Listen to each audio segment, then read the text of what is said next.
அறிவு சார்ந்த வினாக்கள் எழுப்புதல் நிகழ்ச்சியில் இரண்டாவது உதாரணமாக ஒன்றை பார்ப்போம்.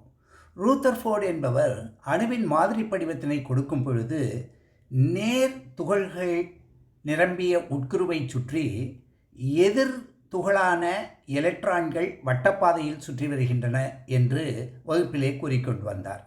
அப்பொழுது அவரிடம் பயின்ற மாணவரான நீல்ஸ் போர் என்பவர் அவ்வாறு அவை வட்டப்பாதையில் சுழன்றால் அவைகளுக்கு ஆற்றல் வீணாகுமே, அதனால் அவை மீண்டும் அந்த உட்கருவிலேயே சென்று விழுந்து விடுமே என்று ஒரு சந்தேகத்தினை எழுப்பினார்.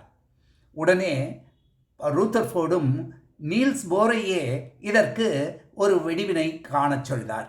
நீல்ஸ் போரும் சில குறிப்பிட்ட வட்டப்பாதைகளில் செல்லும் பொழுது அவை ஆற்றலை கதிர்வீச வேண்டாம் என்று கூறி அந்த வட்டப்பாதைகளை நிலைத்தன்மையை உறுதி செய்தார்.